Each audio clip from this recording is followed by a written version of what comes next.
Saya ingin katakan pada Anda, kalau ada orang ragu, kemudian saya bersumpah, bukankah sumpah itu bisa membuat ia lebih yakin?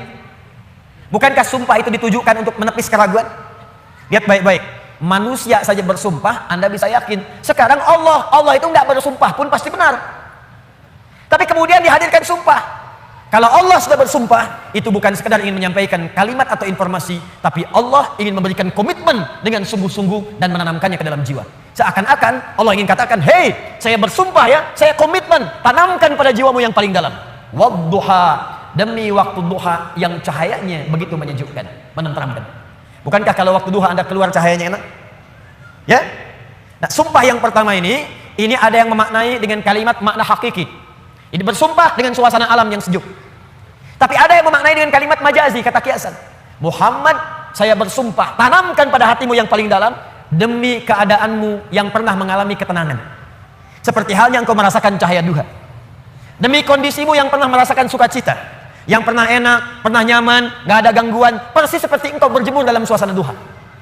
Bukankah kalau Anda keluar suasana duha enak? Dalam bahasa bebasnya, saya bersumpah demi ketenangan, kenyamanan, kesejukan yang pernah engkau rasakan dalam hidupmu sampai dengan sekarang, seperti merasakan cahaya duha. Walaili idza saja. Hati-hati.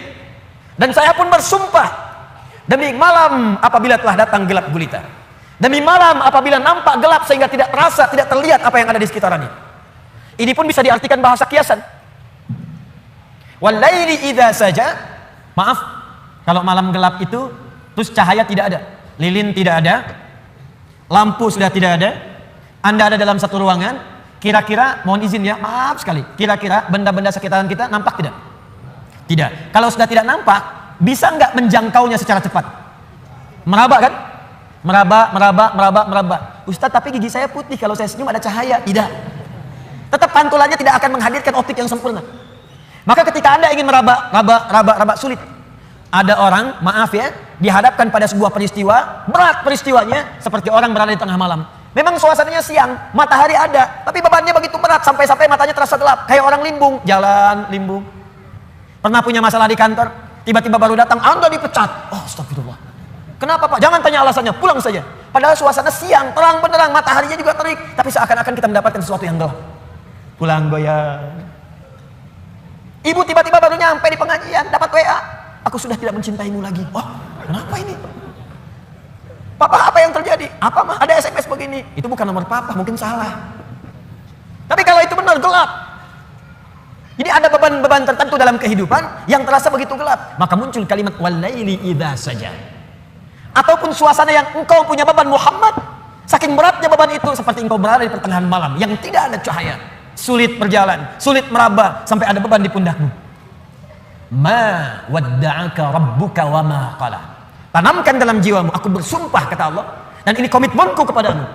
Baik engkau dalam suasana suka seperti waktu duha, ataupun dalam suasana punya beban yang sangat berat, tanamkan, yakinkan pada jiwamu, aku tidak akan pernah meninggalkanmu untuk selamanya. Jangan dengarkan perempuan itu yang berkata, Tuhanmu telah meninggalkanmu. Inna sahibaka qad qala. Dijawab langsung oleh Allah, ma wadda'aka rabbuka wa ma qala. Enggak akan pernah Tuhanmu meninggalkanmu, apalagi kemudian menjauhimu. Ini kata para ulama, ini manhaj yang pertama. Bila seseorang dekat dengan Allah dan selalu mendekatkan diri kepada Allah untuk bertakarrub, dekat sampai merasakan kedekatan dengan Allah, maka tidak ada yang paling menyenangkan dan tidak akan pernah merasakan beban dalam hidup kecuali semuanya akan diringankan oleh Allah Subhanahu wa taala. Kecuali semuanya akan terasa ringan karena dia merasa dekat dengan Allah Subhanahu wa taala. Di bahasa singkatnya begini, kalau Anda dekat dengan Allah, baik dalam suasana senang tidak akan melalaikan. Biasa saja, karena yang paling tingginya Allah. Dan kalau sedang punya musibah pun gak akan berpengaruh. Seberat apapun, sepanjang Anda merasa ada Allah, demi Allah saya katakan, semua itu akan terasa ringan. Contoh, maaf ya, Anda sedang punya masalah sekarang, berat rasanya, gak mudah dirasakan. Tapi dalam hati Anda ada keyakinan kepada Allah. Tiba-tiba muncul kalimat, la yukallifullahu nafsan illa. Allah gak mungkin titipkan beban persoalan kecuali Anda sanggup menjalaninya. Jadi kalau orang-orang yang dekat dengan Allah, di hatinya ada Allah, dalam pikirannya ada Allah, ingatannya terhadap Allah, jadi yang lain itu terasa kecil. Ini berita langsung dari Allah. Kalau beban hidup kamu ingin ringan menghadapi persoalan, maka dekatkan dirimu kepada Allah. Maka dalam suasana suka engkau tidak akan lalai. Kan ada orang yang suasana suka dia lupa dengan Allah, sehingga gak sadar berbuat maksiat. Dulu waktu belum jadi direktur, olahraganya bersepeda. Jadi direktur, sekarang mulai main golf, jalan. Sekarang mulai punya sekretaris. Sekretarisnya perempuan. Banyak melihat sekretaris dibandingkan istri di rumah. Jalan. Pergaulan mulai meluas. Hati-hati. Kalau tidak ada manhaj rabbani, kedekatan dengan Allah dalam jiwa, itu bisa berpeluang untuk bermaksiat. Hati-hati, bisa berpeluang untuk bermaksiat. Dulu belum terlalu kaya, pakainya sepeda, kadang jalan kaki. Sekarang datang mobil, kalau nggak punya kedekatan dengan Allah, mobil itu kadang-kadang nggak bisa buka pintunya. Kalau belum dibukakan, nggak mau keluar. Kalau belum muter keliling komplek, belum afdal. Dulu ke masjid bisa jalan, jarak ke masjid cuma 10 meter. Habis punya Grand Max, bahkan ke IMAX, bahkan ke NMAX, motor. Jadi keliling komplek dulu 3 kali. Assalamualaikum, ayo Pak Haji ke masjid. Akhi ayo ke masjid, masih di dalam aja. Dia lupa yang di dalam itu lagi ke Cianjur. Gak ada orang. Itu poinnya, jadi jangan sampai saat kita berada di atas, lalai kita dengan kehidupan. Sehingga menenggelamkan kita dalam apa yang kita dapatkan. Tapi yang lebih bahaya, jangan sampai ketika saat sedang punya persoalan, kita juga kemudian merasa berat dengan itu. Bebannya berat, limbung, bicara tidak terkontrol, makan tidak enak, tidur tidak nyaman, dan suasananya nggak menyenangkan, capek saja. Ada yang tiba-tiba naik ke atas tower, ada yang tiba-tiba naik ke atas tiang listrik, ada yang naik ke apartemen, mau bunuh diri, takut, balik lagi gemetaran, dan seterusnya. Dan tidak ada kerjaan. Semua itu tidak akan pernah terjadi kalau Anda dekat dengan Allah Subhanahu wa taala. Di pelajaran pertama dari surah Ad-Duha di awal ayatnya, berusahalah selalu untuk mendekatkan diri kepada Allah Subhanahu wa taala. Orang yang dekat dengan Allah, maka akan dijamin oleh Allah langsung hidupnya baik dalam keadaan suka ataupun sedang merasakan duka tidak akan berpengaruh banyak pada dirinya, karena yang paling tinggi dan paling menyenangkan adalah kedekatannya dengan Allah Subhanahu wa taala. Jelas di sini? Baik. Jadi kalau dia sedang kaya, tahajud jalan, karena yang dirindukan tahajudnya. Lihat Abdurrahman bin Auf, Utsman bin Affan, Tamim Ad-Dari, kekayaan banyak, harta melimpah, kapak terbuat dari emas, malam masih tahajud, teman-teman. Masih sempat baca Al-Quran. Utsman itu sampai jadi presiden, masih punya waktu untuk khataman Quran. Kan Utsman radhiyallahu ta'ala anhu waktu terbunuh kan sedang baca Al-Quran. Masih puasa, saat itu sedang puasa. Anda bayangkan nikmatnya dekat dengan Allah, walaupun jabatan tinggi, yang terasa nikmat itu saat sedang beribadah kepada Allah, saat tahajudnya, itu yang dinanti. Nabi itu kedudukannya paling tinggi, tapi kapan merasakan kenyamanan? Saat tahajud, sampai tak terasa rakaat pertamanya 5 juz 4 halaman. Paling sedikit 100 ayat. Saya mau tanya pada Anda, pernah nggak merasakan kenikmatan seperti itu? Apakah nikmat saat dapat door prize, apa saat baca wadduhanya? Ayo coba rasakan, sampai hadir situasi itu. Sampai enak, tahajud itu diburu gitu. Bukan karena IPK-nya dapat 4, bukan karena dapat proyek besar, tapi yang dirasakan, ya Allah, terima kasih Engkau titipkan ini, dan dia kejar siapa yang memberikannya, kejar malamnya, kejar bacaan Qur'annya, kejar puasanya. Itulah yang sesungguhnya hakikat dalam kehidupan kita. Satu poin pertama. Kalau ada orang yang sudah bisa mendekat kepada Allah, maka Allah jamin dalam syukurnya, dalam situasi dia tenangnya, nyamannya, dia tidak akan menjauh dari Allah, dan dalam situasi dapat musibah pun tidak akan banyak berpengaruh dalam kehidupannya. 2. Allah bersumpah lagi, walal akhiratu khairul laka minal. Ini yang hebat. Saya kemarin bikin quotes, lalu kita sebarkan. Ini sebetulnya di antara esensi surah Ad-Duha. Kata Allah, Muhammad, saya bersumpah kepadamu, yakinkan pada jiwamu, nanti saat kamu ke akhirat, suasananya akan lebih enak dibandingkan dengan sekarang. Akhirat itu lebih baik dari apa yang kamu rasakan sekarang di dunia. Maksudnya begini, kalau kamu sedang capek, kamu sedang ada musibah, kamu sedang lelah, sabar. Nanti kalau sudah pulang, semuanya akan hilang. Memang dunia itu tempat capek. Karena memang tempat beramal. Sholat di dunia, kerja di dunia, puasa di dunia, baca Quran di dunia. Kenapa kita kerjakan? Supaya cari bekal untuk pulang ke akhirat. Nanti kata Allah kalau sudah pulang, semuanya akan hilang. Jadi tenang aja teman-teman. Capek cuma sebentar. Ya capek cuma sebentar. Olah, gak apa-apa. Namanya juga dunia. Dunia itu memang tempat capek. Kalau nggak mau capek, ya pulang. Dunia itu tempat capek. Dan kita memilih untuk hidup. Maka jalani itu, nikmati saja, kerjakan aja. Setiap kerja ada pahala, setiap kerja ada pahala, setiap sholat pahala, baca Quran pahala, niat mencari nafkah karena Allah pahala, merawat anak pahala, memberikan ASI pahala. Gak apa-apa, memang capek. Memang ya dunia sifatnya capek. Tobakan an tobak, setiap tahapan tuh capek lagi, biasa supaya dapat bekal. Bukankah orang kerja dapat gaji? Dan enak kan kalau gajian? Dan kalau sudah dapat gaji, lupa kan 29 hari ke belakang? Anda itu bekerja, kerja, berangkat gelap, pulang gelap. Tapi kalau sudah dapat gaji, semua itu kan hilang lupanya. Pergi ke Lembang, ya, jalan sama keluarga. Ada yang ke Palembang, beli pempek. Ada yang ke Lembang, beli mak Lembang. Semuanya kayaknya hilang aja. Besoknya kerja lagi. Kata Allah, saya janjikan yang lebih dahsyat. Kamu sabar saat di dunia, karena dunia memang tempatnya capek. Kamu cari bekal aja. Nanti saat pulang ke akhirat, saya berikan yang lebih indah dan nggak akan pernah ada capek lagi. Sholat udah nggak ada lagi. Jadi jangan pernah bercita-cita nanti di surga Firdaus saya tahajud lagi. Terlampau soleh. Udah nggak ada. Baca Quran nggak ada lagi. Yang ada itu masuk surga dengan Qurannya. Itu perlombaan, sabar, main sampai ke atas. Jadi kalau sekarang sedang capek, nikmati, sabar. Besok kalau meninggal nggak ada capek lagi. Dan panggilannya sudah tenang kita, karena kerja kita selesai. Mirip begini, ada berita besok gajian, tenang kan? Malam tidur enak kan? Orang yang punya bekal itu, dia sabar itu, nanti di akhir sakaratul mautnya, dia tampakkan semua hasil pekerjaannya, sampai hatinya merasa tenang. Jadi nggak terasa, tidur aja. Ya Tuhan nafsul mutmainnah, ditarik, tenang, tidur aja, selesai. Tinggal dia jumpai Allah di akhirat, nanti mendapatkan hasil dari apa yang dia kerjakan. Makanya kata Allah, kalau sedang sholat, terasa capek, apa jawabannya? Sabar ya, walal akhiratu khairul laka minal ula. Nanti di akhirat nggak ada tahajud lagi. Kalau sedang menghafal Quran capek, sabar ya, nanti di akhirat gak ada menghafal lagi. Abadi sifatnya, wafat selesai hafalan itu. Kalau sedang kena musibah, sabar ya, sabar. Jalani dulu, zikir kepada Allah supaya dapat pahala. Nanti setelah meninggal, gak ada masalah lagi, tenang. Nanti pulang, selesai semua. Jadi kalau ini kita tanamkan dalam jiwa kita, setiap punya masalah, nanti beres kok insya Allah. Selesai kok. Memang saya jalani aja, sampai waktunya saya wafat. Saya pulang, saya dapatkan semua kenikmatannya. Masya Allah. Ustaz beneran? Benar. Surganya banyak Ustaz. Alhamdulillah. Tapi Ustaz, kalau di surga pengen ngerokok, bisa enggak? Ya kalau bisa silakan, ambil apinya di neraka. Ya, nikmat, sudah selesai. Kemudian apa yang terjadi? Wala saufa yu'tika rabbuka fatarda. Ini yang paling dahsyat.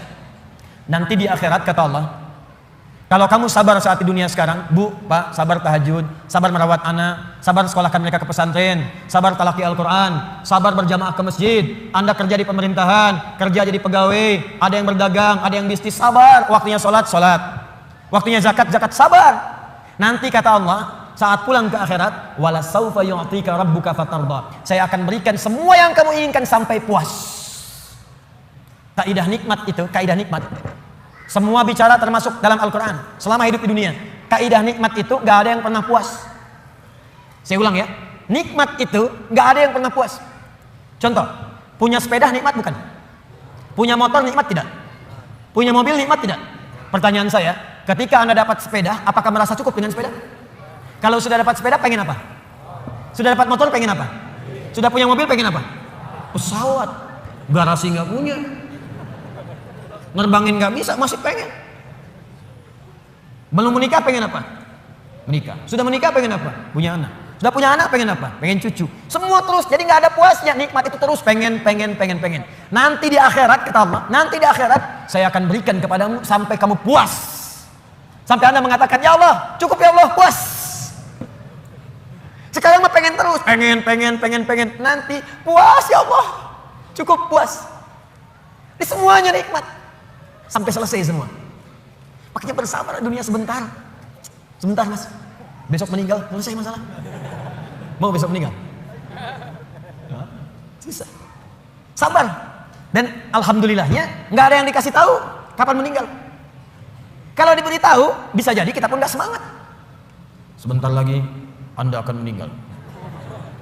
Jam 8:45 lewat kemudian 45 detik. Waduh, kajian udah bubar, nggak pulang di masjid aja. Astagfirullah. Kenapa Pak? 2 menit lagi. Ini amalan nggak terencana. Ini karena kita nggak tahu kapan wafat, kita bisa merencanakan. Malam ini tahajud insya Allah jam sekian. Saya mau istighfar jam sekian. Besok subuh di masjid A, zuhur di masjid B. Punya rencana. Dan ketika merencanakan, niat muncul. Dan itu niat ketika muncul, pahala dituliskan. Bukankah innamal a'malu binniyat? Innamal a'malu binniyat. Di ketika niatnya itu sampai, pahala dituliskan.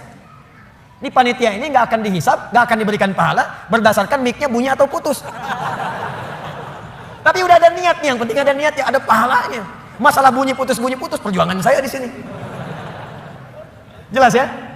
Baik, wala saufa yu'tika rabbuka fatarda. Jadi gini maksudnya, kalau sedang capek, sedang lelah, apalagi kemudian beban itu datang dari orang-orang terdekat.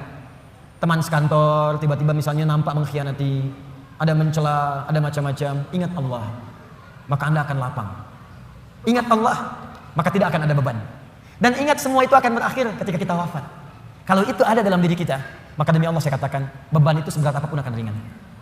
Ingat itu baik-baik. Wala saufa yu'tika rabbuka fatarda. Alam yajidka yatiman fa'awa. Muhammad, coba ingat-ingat. Kamu sekarang gak usah merasakan beban berat. Bukankah dulu pun aku buktikan kepadamu, saat engkau yatim, aku kirimkan orang-orang sekitaran untuk bisa memberikan perlindungan kepadamu. Lahir bapak tidak ada ibu.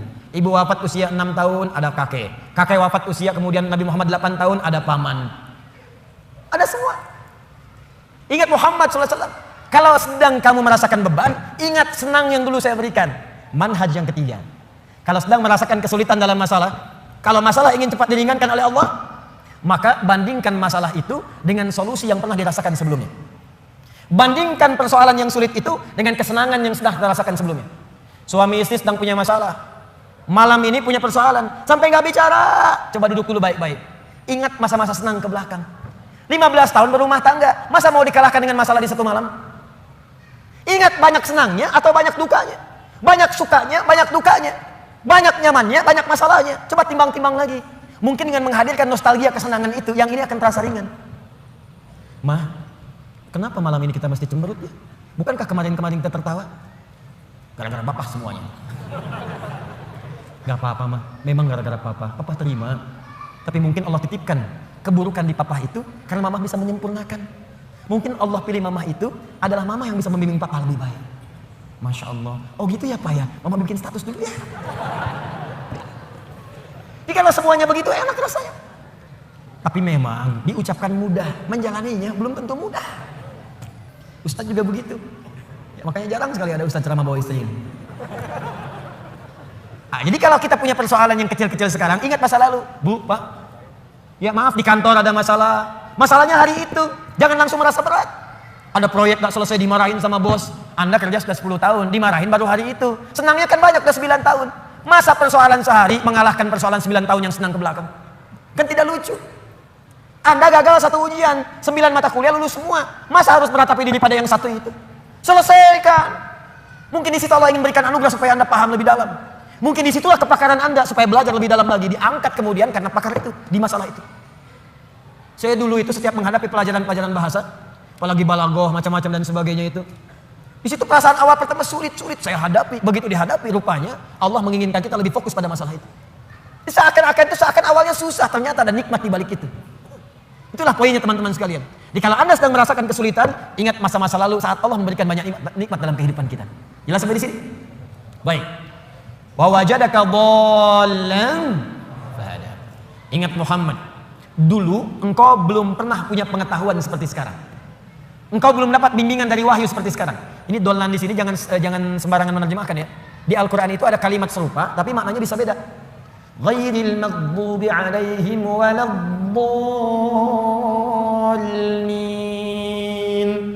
Maghdub yang tercela. Maghdub yang terhina. Dhalin di situ yang tersesat, tidak mendapatkan petunjuk Allah. Tapi kalau di surah Wadduha itu jangan diartikan tersesat. Bukan tidak mendapatkan petunjuk Allah, artinya yang belum mendapatkan bimbingan wahyu dari Allah Subhanahu wa taala. Bukankah dulu belum turun wahyu kepadamu? Bukankah dulu belum turun ayat-ayat Quran kepadamu yang membuat engkau semakin tenang sekarang? Lalu setelah itu fahada, datanglah kemudian ayat-ayat itu. Hada itu kata kerja, kata bendanya hudan. Al-Quran disebut dalam Al-Quran dengan nama hudan. Dzalikal kitabu la raiba fi hudan syahrul ramadhan alladzi unzila fihi al-Quran hudan linnas. Hudan. Wajadaka dhallan fahada. Muhammad, dulu kamu belum punya pengetahuan, sekarang dapat ilmu. Dulu kamu belum dapat bimbingan wahyu, sekarang dapat wahyu. Maksudnya apa? Ingat-ingat Muhammad. Sekarang saat kamu dapat beban seperti ini, jangan cepat banyak menyesali, karena banyak nikmat Allah yang lain yang bisa kamu hadirkan. Nikmat pengetahuan, nikmat kesehatan, nikmat mendapatkan bimbingan. Nah ini pun Bu, Pak, Penting untuk disadari, kalau sedang merasakan sulit di satu nikmat, maka ingat nikmat-nikmat yang lainnya. Misal, maaf ya, Ustadz saya diponis oleh dokter, jantung saya sakit Ustadz. Jantung kan sakit, tapi kan otak masih sehat, telinga masih sehat, lisan masih sehat, mata masih sehat. Salahnya manusia kadang-kadang mengaitkan penyakit dengan kematian. Teori wafat itu nggak butuh penyakit. Wafat itu kalau ajal tiba langsung wafat, nggak ada penyakit pun wafat. Banyak orang sehat wafat, banyak orang sakit bahkan sampai koma belum nyampe titik. Banyak orang sakit di rumah sakit, tapi yang meninggal bisa yang sehat duluan. Karena kaidah untuk wafat itu bukan penyakit, ajal tiba, la yastakhiruna sa'ata wa la yastaqdimun. Quran surah 7 ayat 34. Ini kesalahan manusia itu kadang begitu. Divonis cancer, stadium 4, waktunya tinggal sebulan lagi, gak akan nyampe kalau belum nyampe. Gak akan wafat kalau belum wafat. Nih saya kasih kisah nyata ya, ini nyata betulan. Ada orang divonis, sudah berat nih, penyakitnya dalam, sampai dokternya mengatakan ini gak akan tahan daripada 2 pekan secara medis. Orang ini mau berangkat haji, udah muntah-muntah, udah macam-macam, dia paksakan berangkat. Sampai dia bawa bekal, gak apa-apa lah. Ini pakaian ihram saya, ini kisah nyata, sekalian jadi kafan saya. Berangkat ke sana, bahkan keluarga sudah melepas dengan segalanya, kalau wafat nanti di tanah suci. Apa yang terjadi? Sampai di sana, berangkat haji, tawaf muntah darah. Berangkat lagi. Tawaf pertama kan umrah tuh, tawaf kudum, selesai. Sampai kemudian masuk wukufnya Arafah, sudah sepekan. Berjalan lagi. Lontar jumrah, naik sampai puncaknya pun teman-teman. Dalam hal mabit saja di Muna, mabit di Muna, orang bisa ngambil nafar awal. Kalau sakit nafar awal, bahkan ada yang tanduk selesai pulang. Ini tidak, sampai diselesaikan nafar akhir 3 hari. Tanpa sadar sudah lewat 2 pekan di Mekah, masih sehat. 3 pekan makin merasa enak, pulang ke tanah air, lebih daripada 25 hari pulang. Apa yang terjadi? Dicek lagi di dokter, ternyata penyakitnya hilang. Haji pulang penyakit hilang, tiba-tiba bisa jogging, lari lagi di alun-alun, lari. Yang paling menyedihkan dan yang paling menggelikan, dokter yang memvonis Anda tinggal 2 pekan meninggal duluan. Dokter yang memvonis paling 2 pekan Pak, dia hanya meninggal duluan. Anda bisa bayangkan. Hati-hati mas. Saya mah masih muda.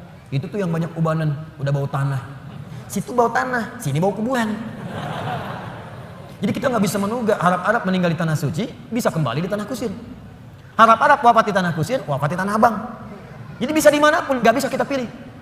Karena itu kita diajarkan oleh Allah Subhanahu Wa Taala, hati-hati. Kalau kita mendapatkan merasa kurang di satu nikmat, maka segera evaluasi diri. Barangkali nikmat yang lain lebih banyak yang pernah kita dapatkan. Apakah kita hanya akan jauh dari Allah hanya karena satu yang kita rasakan itu? Sementara Allah berikan banyak kepada kita. Nah ini pelajaran penting juga. Awas, karena ini nanti terkait nanti dengan hal-hal penting. Ada yatim, ada yang lain, ada peminta, ada yang lainnya. Perhatikan baik-baik, fokus baik-baik. Jangan sampai hubungan Anda pun dengan orang. Karena ayat ini punya hablum minan nas, hablum minallah. Hablum minallah vertikal, hablum minan nas horizontal. Jangan sampai Anda punya hubungan dengan orang sudah bertahun-tahun baik, putus hanya karena satu persoalan yang terjadi di satu hari. Sering terjadi begitu.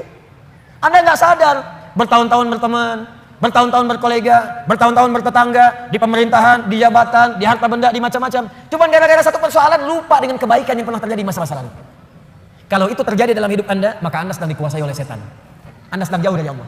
Karena ayatnya mengatakan orang yang dekat dengan Allah tidak akan dipengaruhi oleh persoalan-persoalan yang tiba seketika, dan dia tidak akan melupakan kebaikan-kebaikan yang pernah terjadi di masa lalu. Lawan dari Allah itu tagut. Tagut terbesar itu setan. Allahu waliyyul ladzina amanu yukhrijuhum minadh dhulumati ilan nur wal ladzina kafaru awliya'uhumut taghut. Tagut terbesar setan. Jelas sampai sini? Awas, hati-hati, kasusnya banyak terjadi. Banyak terjadi di pemerintahan karena masalah persaingan, sudah lama tiba-tiba sehari nggak sahabatan lagi. Di perdagangan karena masalah proyek satu, padahal sahabatan karena proyek satu, tiba-tiba jadi musuh yang sangat dalam. Bertetangga sudah puluhan tahun gara-gara pohon mangga, buahnya di si A, ya maaf, pohonnya di si B, buahnya ke si A, jatuhnya ke si A melulu, ribut, nggak selesai. Ada kejadian begitu? Banyak. Kalau Anda dekat dengan Allah, Anda akan lapang. Mau mangga silahkan Pak, kalau bisa ambil dengan pohon-pohonnya dari sini. Jelas ya? Baik, kalau sudah seperti itu, maka syukuri semua nikmat tadi. Fa ammal yatima fala taqhar. Muhammad sallallahu alaihi wasallam, dulu kamu pernah yatim, kamu dirawat, maka sekarang syukuri nikmat dengan merawat anak yatim. Nah, ini maksudnya, maaf sekali lagi, tolong hadirkan syukur sesuai dengan nikmat yang telah Allah berikan kepada kita. Contoh, Allah berikan nikmat harta, maka keluarkan syukur itu dalam bentuk harta juga. Rajin bersedekah, rajin berinfak. Ya, Allah berikan nikmat Al-Quran, maka berikan bentuk syukur dengan bentuk Al-Quran juga. Ke masjid imami, ajari murid-murid Quran, buka majlis ta'lim tentang Quran, itu bentuk syukurnya. Di ketika Nabi pernah yatim, dirawat oleh orang lain, kemudian kata Allah, wujudkan bentuk syukurmu dengan merawat anak yatim juga. Fa ammal yatima fala. Maka jika ada anak yatim, sayangi. Wa ammas sa'ila fala tanhar. Kalau ada orang nanya, kamu kan Muhammad, saya berikan ilmu, berikan Al-Quran, berikan wahyu, maka bentuk syukurnya setiap ada orang bertanya tentang ilmu, tentang wahyu, berikan kepadanya. Berikan. Jangan tutupi. Sesuai dengan kadar kelapangannya. Maka itulah prinsipnya, kalau kita ingin bersyukur dan ditambah nikmat oleh Allah, setiap diberikan nikmat, maka cepat syukuri nikmat itu sesuai dengan fungsinya. Kalau harta, sedekah. Kalau ilmu, ajarkan. Kalau Quran, tampilkan. Demikian seterusnya. Kalau Anda hidupnya begitu, ringan kita. Terima kasih, terima kasih, terima kasih. Jadilah terima kasih. Enak. Dan gak akan ada beban. Ini saya bingung nih. Kadang-kadang cuma karena rebutan mobil, rebutan motor, berkelahi, dua-duanya meninggal. Motornya gak ada yang dapat. Cuman karena rebutan minum, berkelahi, rebutan lahan. Kemarin ada orang rebutan lahan sampai berkelahi, bacok-bacokan. Ada yang pakai golok sampai meninggal, sekian wafat, sekian luka. Aduh, ketika meninggal dapat apa? Tanahnya nggak dapat, lahannya nggak dapat. Apa yang didapatkan meninggal? Yang dibunuh meninggal, yang membunuh meninggal. Dua-duanya wafat. Cuman statusnya beda di hadapan Allah. Karena itu jangan berlomba dengan urusan dunia, capek. Nggak elit, nggak keren. Wafatnya nggak dapat apa-apa. Setelah itu baru kan bicara kepada diri Anda. Nah, ini bagian terakhir. Wa amma bi ni'mati rabbika. Bagian terakhir, dan kalau Anda mendapatkan nikmat dari Allah Subhanahu wa taala, untuk menguatkan dan mensyukuri nikmat itu, boleh Anda kemudian membincangkan nikmat itu. Kalimat Qur'annya fahadits, bukan fa'akhbir. Kalau fa'akhbir, sampaikan pada orang. Bikin pamflet dari Sabang sampai Merauke. Alhamdulillah Allah berikan kepada saya nikmat rumah yang luas, pasang, bikin status di Facebook, bikin di Instagram, mobil baru, foto, ceklik. Alhamdulillah, nikmat Allah saya mendapatkan Lamborghini. Itu Maria pamer. Alhamdulillah, dapat misalnya kalung baru. Alhamdulillah, berlian baru, foto, ceklik. Berlian harga 8 miliar, pajang. Bukan. Fahadits itu punya dua arti. Satu, membincangkan ke dalam jiwa secara langsung. Diajak bicara diri kita. Ya, diajak bicara. Misal, pernah kan satu waktu kita merenung, ya kan? Lalu kita katakan pada diri kita, alhamdulillah nih, dapat ini, itulah fahadits. Jadi untuk mendekatkan diri kita dengan Allah, bisa konsisten tahajud malam, tahajud. Ajak bicara diri kita. Alhamdulillah, Allah telah memberikan nikmat tahajud, besok harus tambah lagi, jangan sampai telat. Alhamdulillah Allah berikan nikmat Quran, kamu jaga ya, kita jaga ya Allah, mudah-mudahan masuk ke surga. Itu untuk menguatkan diri kita. Jadi kalau terbiasa dengan satu nikmat ibadah kah, nikmat harta kah, nikmat ketenangan kah, untuk menguatkan nikmat itu hadir dalam jiwa kita, ajak bicara diri kita. Supaya nikmat itu melekat kuat dalam diri kita dan terjaga sampai menghadap kepada Allah Subhanahu wa taala. Yang kedua, hadis itu bisa berarti berbagi sesuai dengan porsinya. Misal, seorang guru ingin motivasi muridnya yang khusus. Datang dia murid-murid khusus. Boleh berbagi pada muridnya. Alhamdulillah, anak-anakku sekalian, murid-muridku, Allah titipkan kepada saya hafalan Quran 30 juz. Yang dihafalkan dalam 6 hari misal. Allah berikan kepada saya sekarang titipan fiqih. Allah berikan titipan saya kepada saya misalnya titipan hadis. Itu tidak ditempuh dengan biasa-biasa. Mesti rajin tahajud, mesti rajin baca Al-Quran, mesti rajin sedekah, mesti ijtihad untuk belajar. Itu boleh, sah. Kalau ingin bisa disampaikan pada kalangan umum dan dikhawatirkan terlibat riya di situ, tidak sanggup dia menerimanya, maka sampaikan dalam bentuk yang umum. Alhamdulillah Bapak Ibu sekalian, kita sudah mendapatkan nikmat dari Allah, seperti Allah juga berikan nikmat kepada saya. Seperti mungkin Bapak Ibu lihat, Alhamdulillah. Bapak Ibu juga punya nikmat dari Allah, Alhamdulillah. Seperti halnya Allah berikan kepada saya juga kepada Bapak Ibu sekalian. Itu fahadits namanya. Disesuai dengan konteksnya, sesuai dengan keadaan orang yang diajak bicara. Di fahadits itu bukan kemudian mengupload nikmat di Facebook, mengupload harta benda di Instagram, lalu Anda tuliskan di situ rumah baru, wa amma bi ni'mati rabbika fahadits. Bukan begitu maknanya. Pulang dari haji boleh. Saya kumpulkan tetangga untuk berbagi zam-zam, nggak usah bicara. Zam-zamnya dibagi, kurmanya dibagi. Wa amma bi ni'mati rabbika fahadits. Mau berangkat boleh, minta doa, ya. Datang misalnya, bagikan makanan misalnya sedekah. Setelah itu minta doanya, boleh silakan. Jadi pesan bagi mereka, kalau dia sekarang haji, besok lusa saya haji. Yang tidak boleh itu ria. Yang tidak boleh itu sombong. Terima kasih Bapak Ibu sekalian. Di komplek ini telah datang sudi memenuhi undangan kami. Tolong didoakan insya Allah. Besok kami berangkat kloter pertama untuk menunaikan ibadah haji. Mohon didoakan lancar ya Bapak Ibu sekalian. Kami banyak dosa, kami minta maaf. Ini haji pertama kami. Mungkin juga yang pertama di komplek ini ya. Ya Pak RT belum haji, ya Pak RW belum haji, ya. Juga tetangga sekalian belum haji. Nanti di sana kami doakan insya Allah supaya cepat berhaji seperti kami sekarang. Habis pahala. Nyampe depan Ka'bah foto ceklik, kirimkan ke grup komplek. Hari pertama sholat di dekat Ka'bah. Habis.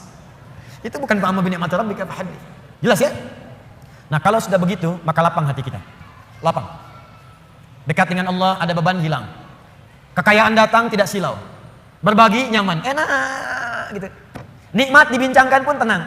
Kalau sudah tenang hati lapang, dalam bahasa Arab, sesuatu yang lapang, sesuatu yang tenang itu disebut dengan syarah namanya. Kalau kelapangannya terasa dalam, disebut dengan insyirah namanya. Maka setelah ad-duha diturunkan, hati Nabi merasa lapang, tenang. Karena ada berita. Bukankah Anda cari-cari berita dari anak, tiba-tiba hari ketiga nelpon, Assalamualaikum ayah, abi, Assalamualaikum umi. Bukankah hati menjadi lebih lapang? Insyirah, syarah. Maka turunlah kemudian surah yang selanjutnya. Alam nashrah laka sadrak. Bukankah aku sudah lapangkan keadaan hatimu? Ini isyarat. Jadi kalau kita dekat dengan Allah, tersambung dengan Allah, online koneksinya bagus, sinyalnya bagus, ibadahnya bagus, tenang, hati pun akan lapang. Maka semua persoalan itu bukan beban, tapi semua yang dibuat oleh Allah untuk membuat hati kita lebih lapang. Wa wada'na anka wizrak alladzi anqadha dhahrak. Dan Allah sudah hilangkan beban yang ada di pundakmu itu. Yang tadinya cacian, makian, ada fitnah, ada macam-macam, bahkan dari orang terdekat. Karena dekat dengan Allah dibuang oleh Allah seperti barbel yang ada di pundak tiba-tiba dilemparkan seketika. Bukankah atlet angkat berat itu begitu besinya diangkat, langsung mulutnya kelihatan berubah, wajahnya berubah, naik ke atas. Tapi bagaimana ketika itu sudah dilemparkan, diangkat, tut, lempar, pung, tenang. Alladzi anqadha dhahrak, buang, lempar. Jadi kalau orang dekat dengan Allah, begitu ingat Allah, semua beban yang besar pun seakan-akan dibuang, habis. Setelah itu apa yang terjadi?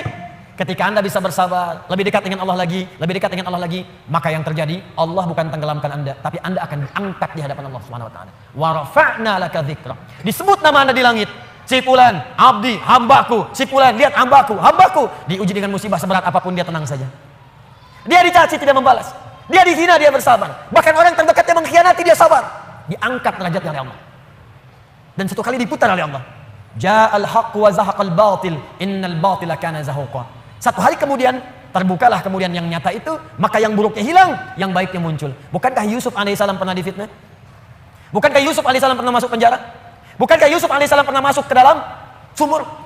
Bukankah beliau kemudian pernah disiksa? Bukankah beliau pernah dihujat? Tapi apa yang terjadi? Ketika beliau naik jadi menteri, membebaskan Mesir dari kelaparan, datang kemudian, punya jabatan, apa yang terjadi? Ditukar semuanya menjadi baik. Wa rafa'na laka dzikrak, diangkat oleh Allah, dan semua masa-masa suram itu hilang seketika. Sekarang saya tanya pada Anda, tidak pernah ada menyebutkan Nabi Muhammad SAW, bukankah yang terbayang kebaikannya saja? Bukankah yang terbayang ketakwaannya saja? Bukankah yang terbayang kemuliaannya saja? Semua beban ketika sedang sholat ditaruh kotoran di atasnya. Ketika beliau berdakwah dilempari di Taif dengan batu. Ketika kemudian beliau sedang tidur akan diusir, dikepung oleh 100 pemuda. Semua siksaan, semua tantangan. Tapi apa yang terjadi? Ketika hijrah, semua lapang, balik ke Mekah, wa rafa'na laka dzikrak, diangkat semuanya. Tidak ada yang menyebutkan Muhammad kecuali semua kebaikan. Dan orang-orang sekitarnya kembali jadi baik. Bagian terakhirnya, kalau Anda ingin mendapatkan ini semua, tidak mudah kata Allah. Bagaimana cara mendekat kepada Allah yang pertama? Maka rumus yang pertamanya, sebelum Anda lakukan dengan pendekatan ibadah kepada Allah, maka Allah berikan rumus cepat. Perhatikan rumus cepatnya. Perhatikan rumus cepatnya. Kalau sedang punya masalah besar, dan masalah itu ingin cepat dibuang dari benak Anda, tidak membebani pikiran Anda, maka keluarkan rumus dalam kehidupan. Lihat kalimatnya. Inna ma'al, lihat. Alladzi anqadha dhahrak wa rafa'na laka dzikrak. Fa inna ma'al usri yusra. Kalau Anda sedang punya masalah, kata Allah, langsung tanamkan pada jiwa Anda. Kalau perlu berkali-kali, yakinkan pada jiwa Anda. Setiap ada masalah, pasti ada solusi. Itu cara mengemas kalimatnya. Setiap ada persoalan, pasti ada solusi. Bahasa gampangnya begini, kalau punya masalah, langsung hadirkan di benak kita. Pasti ada solusinya. Pasti selesai. Nah, orang begitu itu lebih ringan dibandingkan bikin status. Engkau tidak seperti yang aku kira. Rupanya engkau mengkhianatiku di belakangku. Terus nungguin status, disebarin ke orang, capek. Ping dibaca. Kunaon, Cek? Itu biasa we. Abi mah sabar. Capek. Buat apa? Yakinkan Allah tidak akan menguji saya kecuali saya sanggup. La yukallifullahu nafsan illa wus'aha. Yang kedua apa? Inna ma'al usri yusra. Ini pasti selesai. Ini catat kalimat saya. Catat baik-baik. Dalam bahasa Arab, usrun itu kesulitan yang paling pekat, sangat sulit. Kalau kesulitan relatif namanya su'bun, su'ubah. Bagi si fulan sulit, bagi yang lain mudah. Su'bun. Tapi Allah tidak pernah mengatakan begini, inna ma'as su'ubati yusra, enggak pernah. Kalau su'bun, si fulan gampang, yang lain susah. Saya tanya begini deh, maaf ya. Bahasa Arab itu susah atau gampang? Susah. Kata siapa? Saya tinggal di beberapa negara di Arab, cukup lama di sana. Saking gampangnya bahasa Arab, anak-anak kecil begini bisa bahasa Arab.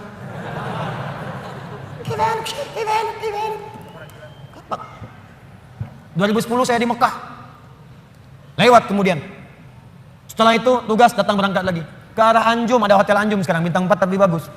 Di pelataran haram, ada orang duduk. Dia itu sakit. Sakitnya sarafnya. Dia gak sadar gitu kan. Sakit saraf Anda bayangkan.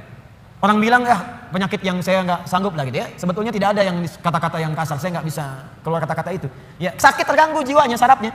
Tapi hebatnya bisa ngadap ke arah hotel ceramah pakai bahasa Arab. Alhamdulillahirabbil alamin. Wassalatu wassalamu ala rasulillahil karim. Ikhwatal kiram. Bayangkan orang yang sakit saraf bisa ceramah pakai bahasa Arab. Gampang. Kenapa jadi susah? Lalu Anda katakan itu kan orang Arab, Ustaz. Di sini orang Bandung. Kata siapa? Unta Arab ribuan tahun ada di Arab sampai sekarang nggak bisa bahasa Arab. Bewok Cililin bawa ke Mekah 2 hari ajarin. Assalamualaikum, kaifa. Nah ini kata orang bukan karena susahnya, ada nggak kemauan bagi kita untuk berusaha. Kalau mau pasti jadi gampang, tapi kalau nggak mau susah, itulah su'ubah. Tapi kalau semua orang susah bisa. Maaf, bawa mobil susah atau gampang? Susah, bawa mobil. Kalau nyetir mobil bisa, bawa mobil. Susah. Gak ada yang bisa, sulit, berat bebannya. Itu disebut usrun namanya. Ain sinra. Usr. Al-usra. Asra. Ya'sr usrun. Berat seberat-beratnya. Solusinya kalau mudah yang relatif namanya sahlun, sahlah, suhulah. Itu bagi si A mudah, yang lain belum tentu. Tapi kalau semua mudah, semudah-mudahnya. Seperti minum air, seperti ngangkat sedotan, seperti ngambil tisu. Jangankan orang 50 tahun, anak 5 tahun bisa ngambil. Itu yusrun namanya. Yusrun. Mudah. Orang yang namanya yusrun artinya orang yang mudah. Yang ringan, yang gampang. Yusrun. Semudah-mudahnya seperti mengangkat tisu. Kata Allah, lihat sini. Kalau Anda sedang punya masalah seberat apapun usrun, kalau masalah itu ingin diringankan oleh Allah, walaupun solusinya belum datang, maka tanamkan pada hati Anda, ini pasti selesai. Mudah. Seperti ngangkat tisu. Gak ada yang susah bagi Allah. Orang yang dekat dengan Allah, dia tahu semua solusi ada pada Allah. Punya masalah dengan harta, Allah yang maha kaya. Masalah dengan ujian, Allah yang maha mengetahui. Allah yang punya ilmu. Masalah di rumah tangga, Allah yang punya solusi. Semua Allah punya. Apa yang tidak punya bagi Allah? Makanya orang yang dekat dengan Allah, begitu ada persoalan, ingat Allah. Masalah pasti selesai. Ngangkat tisu, bagi Allah gampang. Jadi kalau sedang punya persoalan, Bu, di rumah tangga, nggak usah banyak mengeluh. Ya, walaupun belum datang solusi, sampaikan pada jiwa kita. Insya Allah selesai. Saya yakin itu. Kapan? Terserah Allah. Yang penting saya ikhtiar. Setelah itu ini indah. Fa idza faraghta fansab. Setelah itu move on. Itu bahasa kitanya. Faraghta fansab, move on. Kalau kita sudah selesaikan yang ini, siapa lagi rencana berikutnya? Jangan mati sampai di situ. Jangan berhenti sampai di situ. Apa gara-gara tidak lulus 1 mata kuliah Anda ingin keluar dari kampusnya? Apa yang Anda kerjakan? Anda itu lulus 4 mata kuliah, gagal 1. Apa kemudian tiba-tiba ingin meninggalkan kampusnya? Tapi saya kecewa dengan dosennya. Sebetulnya saya lulus, dikasih nilainya malah D. Gara-gara dosen gak suka dengan saya. Buktikan dengan ilmu Anda. Gampang, move on. Kerjakan. Sudah, yang sudah berlalu, sudah. Sekarang saya hadapi. Hadapi dengan benar. Gak usah berhenti di situ. Di pekerjaan Anda dicela. Gak benar kamu begini. Buktikan. Sekarang saya selesaikan. Fa idza faraghta fansab. Kalau udah selesai yang ini, siapa yang berikutnya? Setelah itu wa ila rabbika farghab. Jangan lupakan hubungan dengan Allah supaya diringankan apa yang Anda sedang kerjakan itu. Itu rumusnya.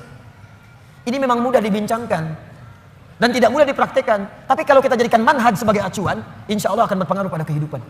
Gak percaya silahkan Anda praktekkan. Keluarkan rumusnya sebagai kesimpulan.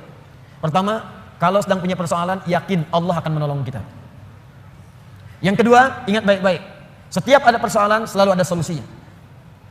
Yang ketiga, selalu lapangkan hati kita dalam menerima cobaan apapun. Yang keempat, cepat move on. Kalau ada masalah, selesaikan, hadapi, serahkan semua kepada Allah hasilnya. Setelah itu, siapkan rencana-rencana kita berikutnya. Kalau hidup kita begini, kita akan teratur dan tidak akan disibukkan oleh celaan dan tantangan yang hadir dari sekitaran kita. Antum jalan aja.